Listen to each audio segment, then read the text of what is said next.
Sarah Mitchell stood in the sterile hallway of Pine Ridge Community Hospital, her hands trembling slightly as she clutched the termination letter. The fluorescent lights hummed overhead, casting harsh shadows across her face. After 3 years of dedicated service as a surgical nurse, her career had just ended with a single signature. "You're done here, Miss Mitchell," Director Gerald Pemberton had said, his voice dripping with contempt. "We don't need your kind disrupting our hospital." Her kind. The word still stung. Sarah was a Navy veteran, a former combat medic who had served 2 tours in the Middle East. She had saved lives under fire, worked 20-hour shifts in field hospitals, and earned a chest full of commendations. But apparently, that meant nothing to Gerald Pemberton. The trouble had started 3 weeks ago when Sarah questioned a surgical procedure. Dr. Marcus Webb, the hospital's star surgeon and Pemberton's golf buddy, had made a critical error during an operation. Sarah had caught it, corrected it quietly, and saved the patient's life. But instead of gratitude, she received hostility. Dr. Webb had complained to Pemberton, claiming Sarah was insubordinate and questioned his authority. The director, more concerned with protecting his friend than patient safety, had launched an investigation into Sarah's conduct. He twisted every instance of her speaking up into evidence of her being difficult and uncooperative. "Military types think they know everything," Pemberton had said during her termination meeting, leaning back in his leather chair with a smug expression. "This is a civilian hospital, not a battlefield. We do things differently here." Sarah had tried to explain, tried to show him the documentation of Dr. Webb's mistakes, but Pemberton wouldn't listen. He had made up his mind before she even walked into his office. Now, standing in the hallway with her personal belongings in a cardboard box, Sarah felt the familiar weight of injustice pressing down on her shoulders. It wasn't the first time she'd been underestimated or dismissed. Being a woman in the military had taught her plenty about fighting for respect in a world that often didn't want to give it. Pine Ridge was a small town in Northern California, nestled in the foothills where everyone knew everyone else's business. The hospital was the largest employer in the area, and Pemberton ran it like his personal kingdom. Sarah had moved here after her discharge from the Navy, hoping for a quiet life where she could use her skills to help people without the constant threat of mortar fire. She had rented a small house on Maple Street, adopted a dog named Charlie from the local shelter, and tried to build something resembling a normal life.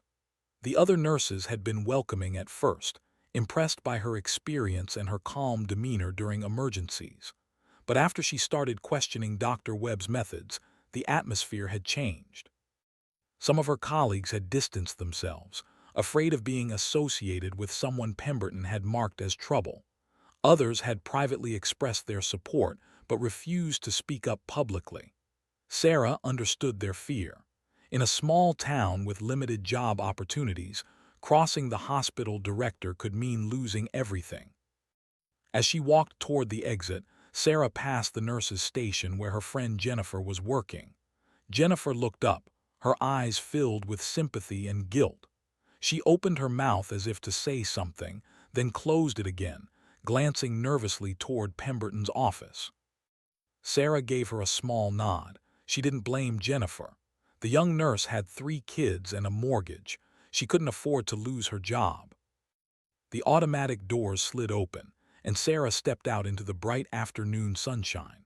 The hospital sat on a hill overlooking Pine Ridge, a sprawling complex of white buildings and manicured lawns. From here, she could see the whole town spread out below. Main Street with its collection of small shops, the elementary school, the fire station, and beyond that, the dense forests that stretched toward the mountains. She loaded her box into the trunk of her 10-year-old Honda and sat in the driver's seat, trying to process what had just happened. 3 years of her life gone. Her reputation in this small town, destroyed by a man who cared more about his pride than the truth. Sarah's phone buzzed, a text from her mother, "How's work, honey?" She couldn't bring herself to respond. Not yet. Her mother had been so proud when Sarah got the job at Pine Ridge Hospital, so relieved that her daughter was finally safe, finally home from the war. Telling her about the firing would break her heart. Instead, Sarah started the car and drove home. Charlie greeted her at the door with his usual enthusiasm, his tail wagging so hard his entire body wiggled. She knelt down and buried her face in his fur, letting herself feel the emotions she'd been holding back. Anger, frustration, disappointment, but underneath it all something else. A quiet determination that had gotten her through boot camp, through combat, through every obstacle life had thrown at her. This wasn't over.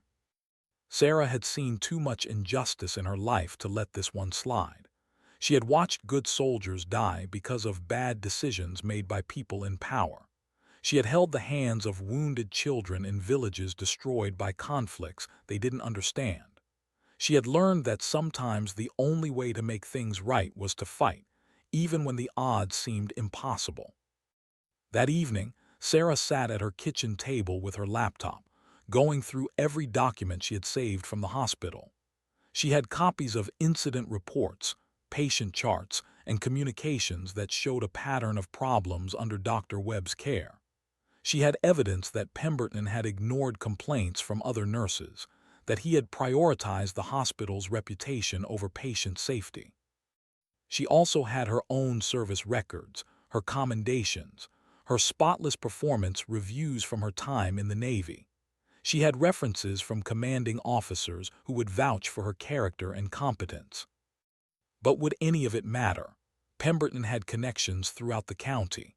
The hospital board was filled with his friends and business partners. The local newspaper was run by his cousin. In a town like Pine Ridge, power meant everything. Sarah's phone rang. She didn't recognize the number but answered anyway. "Miss Mitchell, this is Captain Richard Torres, U.S. Navy." Sarah straightened in her chair, her training kicking in automatically. "Yes, sir. I understand you were recently terminated from your position at Pine Ridge Community Hospital. I'm calling because we've received some concerning information about the circumstances of your dismissal." Sarah's heart began to race. "Sir, I'm not sure I understand." 3 weeks ago, you treated a patient in the emergency room, a young man with severe abdominal pain. Do you remember? Sarah thought back. "Yes, sir, appendicitis. We got him into surgery just in time." "That young man was Petty Officer James Morrison, Miss Mitchell. He was home on leave, visiting family. He's stationed with my unit at Naval Air Station Lemoore. After his recovery, he wrote a commendation letter about your care, which made its way up the chain of command." Sarah's breath caught. She had treated hundreds of patients. She barely remembered the young man, but she recalled his mother's tears of gratitude. "When we tried to forward the commendation to the hospital, we were informed you'd been terminated," Captain Torres continued. "That raised some questions. The Navy takes care of its own, Miss Mitchell. We started looking into the situation." "I see," Sarah said, her mind racing. "We've also been contacted by several other former patients who are active-duty military or veterans. They've expressed concerns about the quality of care at Pine Ridge Hospital, and specifically about Dr. Marcus Webb. We're conducting a formal investigation." Sarah felt something shift inside her chest. Hope, maybe, or vindication. "I need to ask you some questions, Miss Mitchell. Would you be willing to cooperate with our investigation?" "Absolutely, sir." "Good. I'm sending a team to Pine Ridge tomorrow.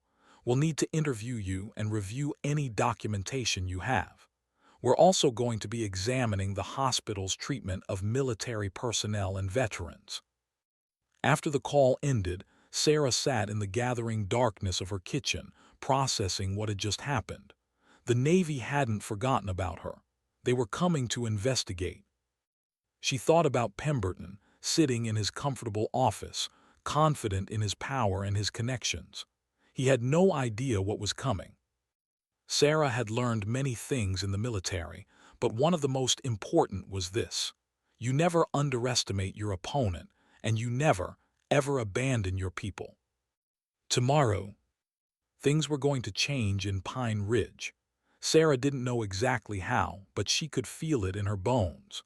The same instinct that had kept her alive in combat zones was telling her that this fight was far from over. She fed Charlie, made herself dinner, and went to bed early.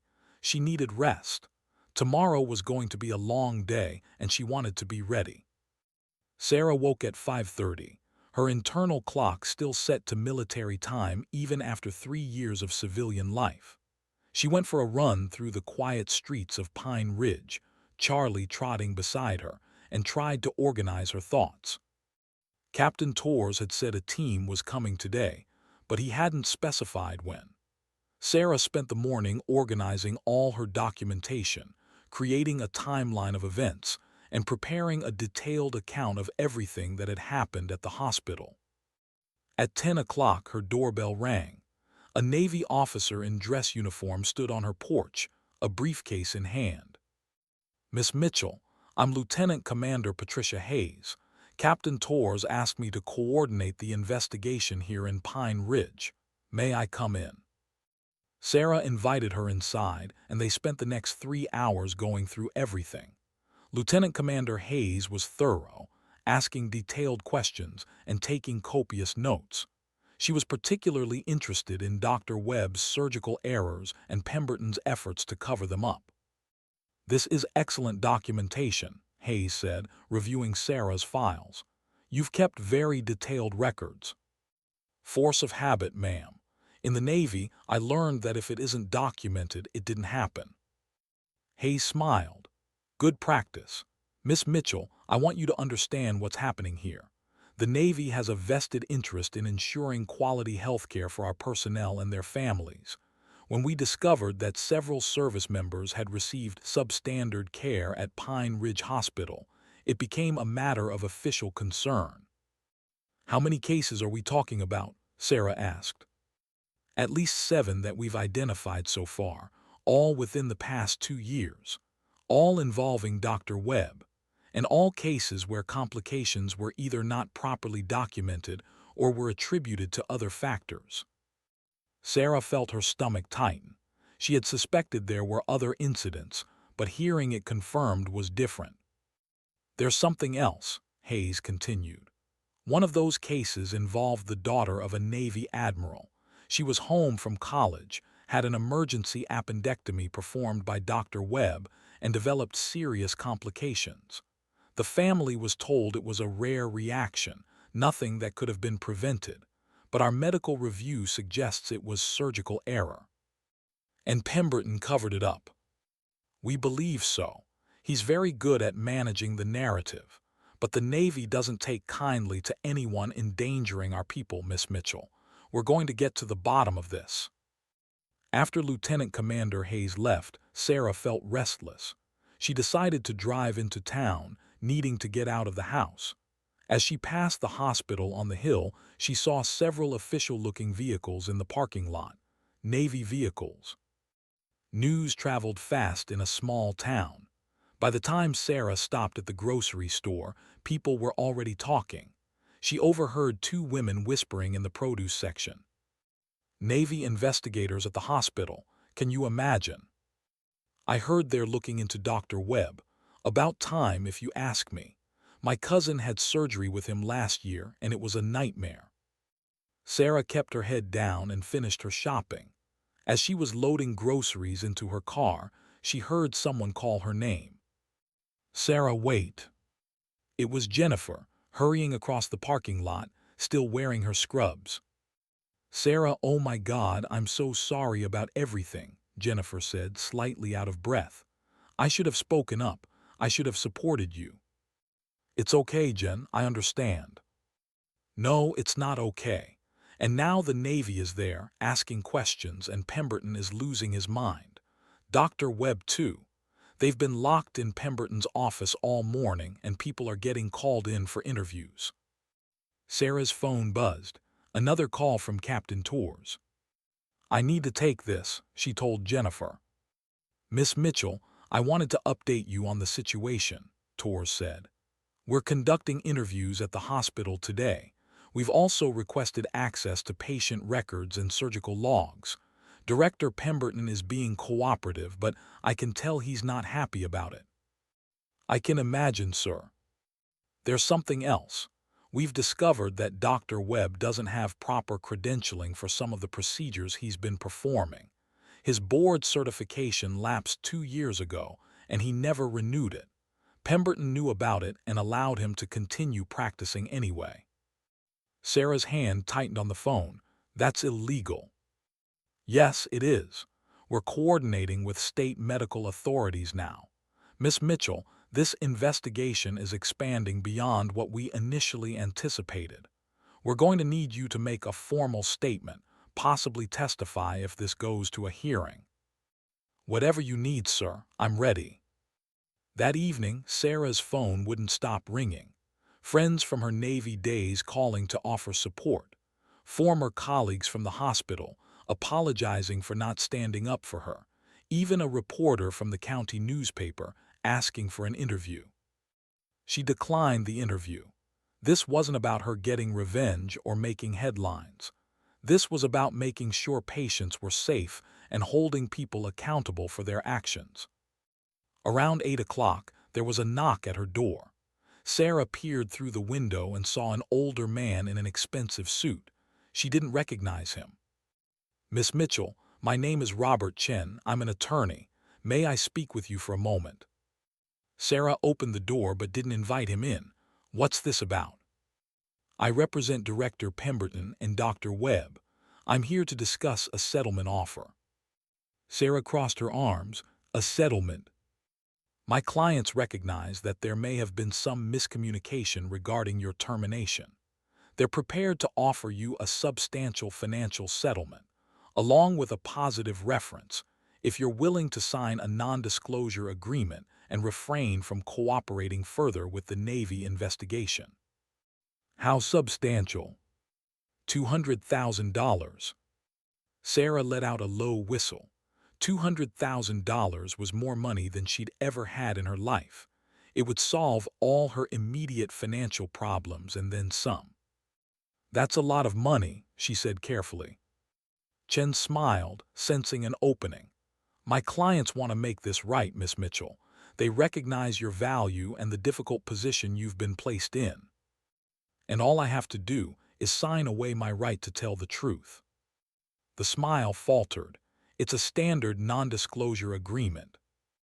Mr. Chen, I spent years in the Navy fighting for this country.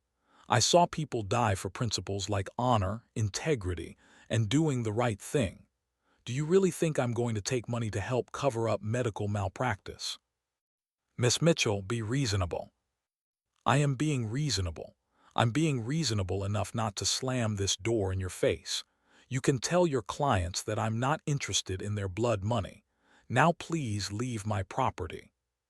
Chen's expression hardened. You're making a mistake. Director Pemberton has a lot of influence in this town. He can make your life very difficult. He already has, and I'm still here. Good night, Mr. Chen. Sarah closed the door and leaned against it, her heart pounding. $200,000. They were scared, she realized. Really scared. And desperate people did desperate things. She called Lieutenant Commander Hayes and reported the attempted bribe. Hayes thanked her and said she'd add it to the investigation file. That night, Sarah had trouble sleeping. She kept thinking about all the patients who had suffered because of Webb's incompetence and Pemberton's corruption. She thought about the young petty officer Morrison, who could have died if she hadn't been there. She thought about all the other nurses and staff members who had been too afraid to speak up. Part 3. The next morning brought unexpected developments. Sarah was making coffee when her phone rang. It was her former supervisor from the hospital, Linda Peterson, a woman who had worked there for 25 years. Sarah, I need to talk to you. Can we meet somewhere private? They met at a small diner on the edge of town, away from prying eyes. Linda looked exhausted, her face drawn with worry and something else. Guilt, maybe. I'm sorry for calling so early, Linda said, wrapping her hands around a cup of coffee. I couldn't sleep. Haven't been sleeping well for days. What's going on, Linda? I need to tell you something. Something I should have told you a long time ago. Linda took a deep breath. You weren't the first nurse Pemberton fired for questioning Dr. Webb. There were two others before you, over the past 3 years. Both of them raised concerns about his surgical practices. Both of them were terminated for being difficult or not fitting the hospital culture.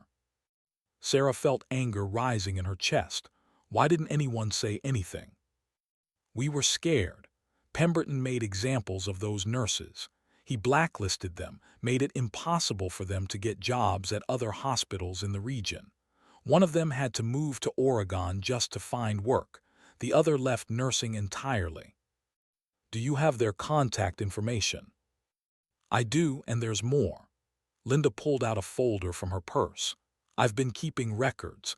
Every time Dr. Webb made a mistake, every time a patient complained, every time someone raised a concern that was ignored. I documented everything and kept copies at home. I was too afraid to do anything with them, but now, with the Navy investigating. She pushed the folder across the table. This is everything. Patient names, dates, incident reports that were filed and then mysteriously disappeared from the system. All of it. Sarah opened the folder, her eyes widening as she scanned the contents. There were dozens of cases, a clear pattern of negligence and cover-up stretching back 5 years. Linda, this is incredible. Why are you giving this to me now? Linda's eyes filled with tears. Because I'm ashamed. Because I've watched good nurses like you get destroyed for doing the right thing while I kept my head down and my mouth shut. Because last week, my sister had surgery with Dr. Webb and there were complications. She's okay now, but she could have died. And I realized that my silence made me complicit in all of it. Sarah reached across the table and squeezed Linda's hand. You're doing the right thing now. That's what matters. There's something else you should know. Pemberton is planning something.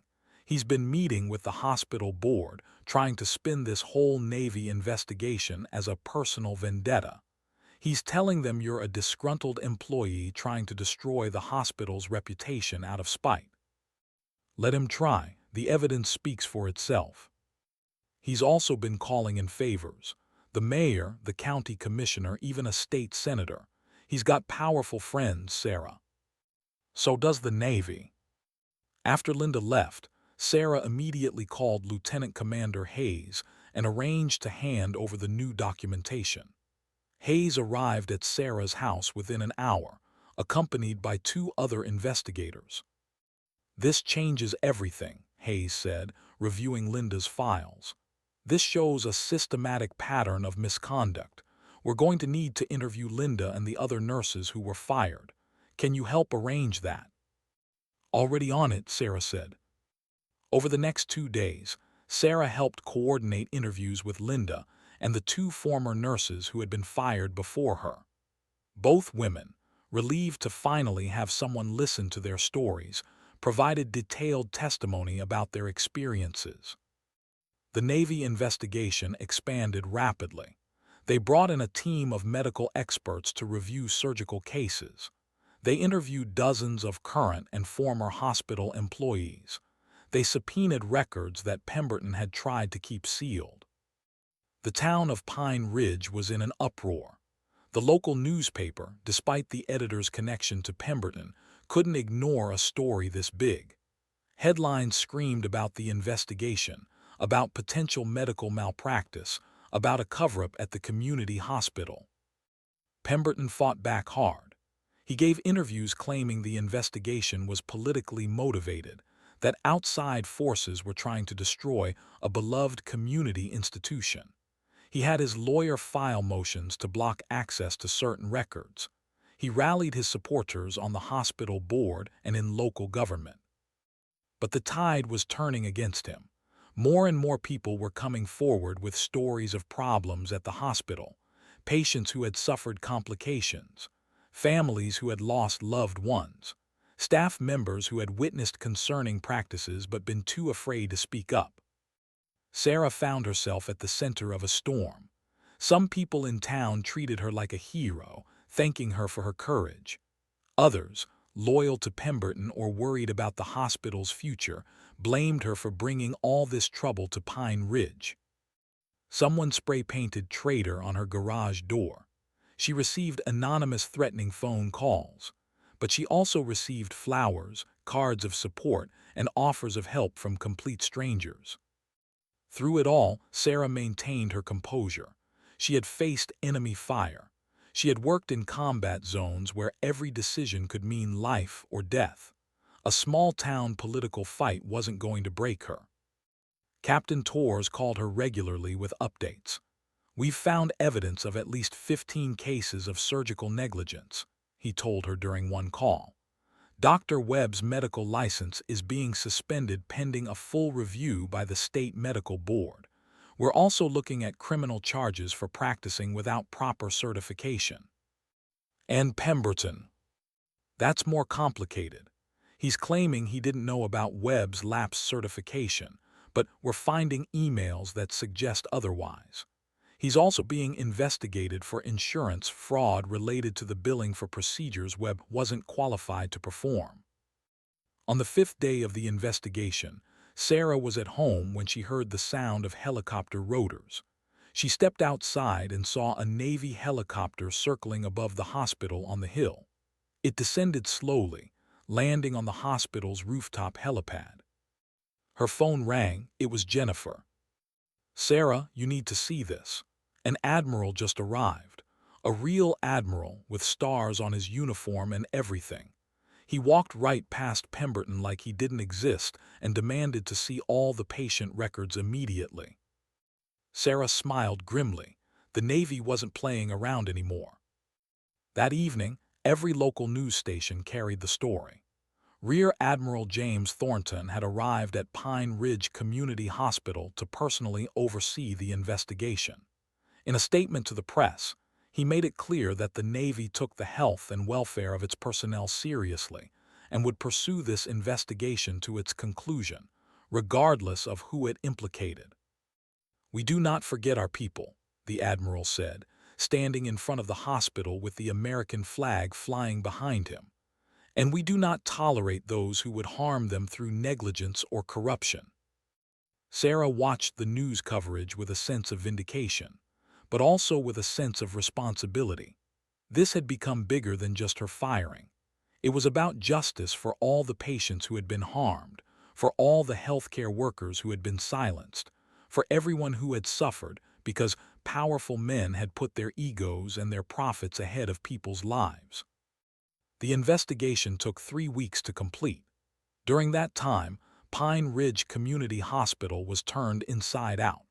Navy investigators, joined by state medical board officials and federal healthcare fraud examiners, combed through years of records. What they found was worse than anyone had imagined.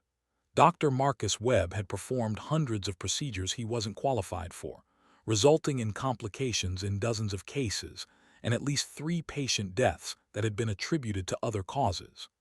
Director Gerald Pemberton had not only known about Webb's lapsed certification, but had actively helped cover it up, falsifying credentialing documents and intimidating staff members who raised concerns.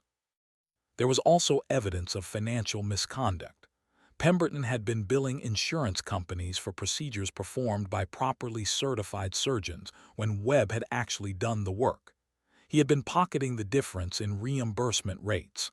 Over 5 years, he had fraudulently obtained more than $2 million. The hospital board, once solidly behind Pemberton, turned on him as the evidence mounted. They voted unanimously to terminate both Pemberton and Dr. Webb and to cooperate fully with all investigations. Criminal charges followed quickly. Webb was arrested on charges of practicing medicine without proper certification and medical negligence. Pemberton faced charges of healthcare fraud, insurance fraud, and conspiracy. Both men made bail but were banned from the hospital grounds. The state medical board permanently revoked Webb's license. His attorney tried to argue that the lapsed certification was an administrative oversight, but the mountain of evidence showing a pattern of negligence made that defense impossible. Pemberton's attorney took a different approach, trying to paint him as a dedicated administrator who had been deceived by Webb. But the emails and documents showing Pemberton's active participation in the cover-up destroyed that narrative. Through all of this, Sarah maintained a low profile.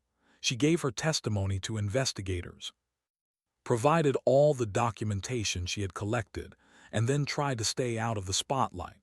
She wasn't interested in media attention or public praise. She had done what she thought was right, what her training and her conscience demanded. But the story wasn't over yet. On a warm afternoon in late spring, Sarah received a call from Admiral Thornton's office. He wanted to meet with her at Naval Air Station Lemoore. Sarah made the 2-hour drive, wondering what this was about. She was escorted to the Admiral's office, a spacious room with photos of ships and aircraft on the walls and commendations from a long and distinguished career. Admiral Thornton stood when she entered, gesturing for her to take a seat. "Miss Mitchell, thank you for coming. I wanted to speak with you personally." "Of course, sir. I've read your service record. 2 tours as a combat medic, multiple commendations, and honorable discharge. You served your country with distinction." "Thank you, sir. I've also read every report from the Pine Ridge investigation. What you did took tremendous courage. You stood up for what was right even when it cost you your job and your reputation. That kind of integrity is exactly what the Navy values." Sarah wasn't sure where this was going, but she waited for the Admiral to continue. "We have a problem, Miss Mitchell.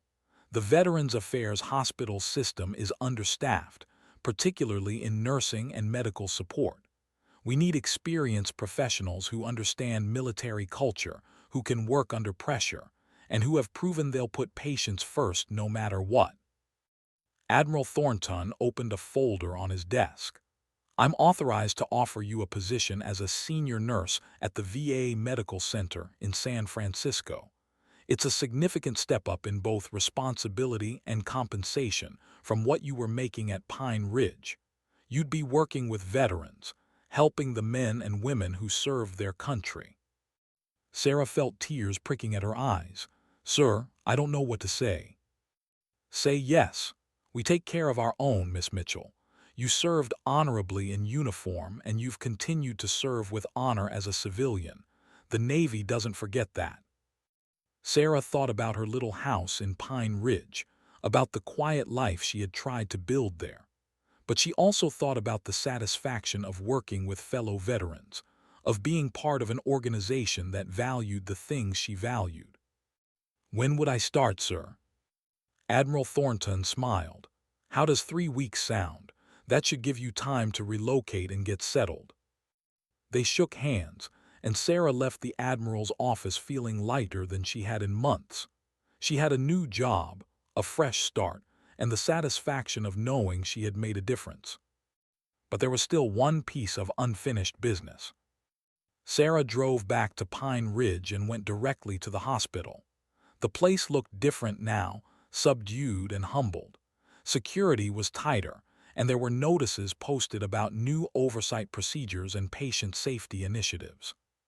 She found Linda Peterson in the staff break room. Linda stood when she saw Sarah, her face breaking into a smile. "Sarah, we heard about your new job. Congratulations." "Thank you. Linda, I wanted to ask you something. What's going to happen to this place?" Linda sighed. "The board hired a new director, someone from outside with a sterling reputation. They're implementing a complete overhaul of procedures and oversight. They're also reaching out to all the patients who were affected by Webb's negligence, offering additional care and, in some cases, settlements." "That's good." "It is. And Sarah, I want you to know things have changed here. The staff isn't afraid to speak up anymore. We have new protocols for reporting concerns, and there's an independent patient safety committee now. What you did, it changed this place for the better." Sarah nodded. "That's all I wanted. for patients to be safe and for good people to be able to do their jobs without fear. She visited a few more people at the hospital, said her goodbyes, and then drove home to begin packing. Over the next 3 weeks, she prepared for her move to San Francisco. She sold her house in Pine Ridge, found a new apartment in the city, and arranged for Charlie to make the move with her. The trial of Pemberton and Webb was scheduled for the following year. Sarah would have to return to testify, but she was ready for that. She had told the truth from the beginning, and she would continue to tell it until justice was served. On her last day in Pine Ridge, Sarah drove through the town one final time.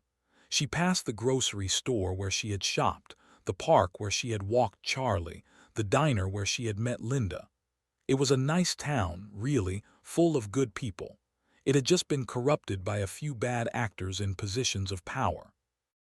As she drove past the hospital on the hill, she saw something that made her pull over. There was a new sign being installed near the main entrance. Patient safety first, a commitment to excellence and transparency. It wasn't much, just words on a sign, but it represented something important. It represented change, accountability, and a promise to do better. Sarah smiled and continued driving. She had a new job waiting for her, a chance to serve her fellow veterans and continue making a difference. The Navy had come through for her, just as she had always come through for them. As she merged onto the highway heading towards San Francisco and her new life, Sarah thought about all the people who had supported her through this ordeal. The Navy investigators who had taken her seriously, the colleagues who had finally found the courage to speak up, the patients and families who had shared their stories. But mostly, she thought about the young petty officer Morrison, whose simple thank you letter had set all of this in motion. He had no idea that his gratitude would spark an investigation that would bring down corrupt officials and reform an entire hospital. Sometimes, Sarah reflected, justice comes from the most unexpected places. Sometimes it arrives in the form of a helicopter landing on a roof, or an admiral willing to fight for what's right, or a combat medic who refuses to stay silent in the face of wrongdoing. She had learned in the military that you don't abandon your post, you don't leave your people behind, and you don't compromise on matters of life and death. Those lessons had served her well in combat, and they had served her well in the battle she had just fought in Pine Ridge. Sarah turned up the radio and reached over to pat Charlie, who was settled comfortably in the passenger seat. The road ahead was clear, the sun was shining, and somewhere in San Francisco, veterans were waiting for the kind of care they deserved.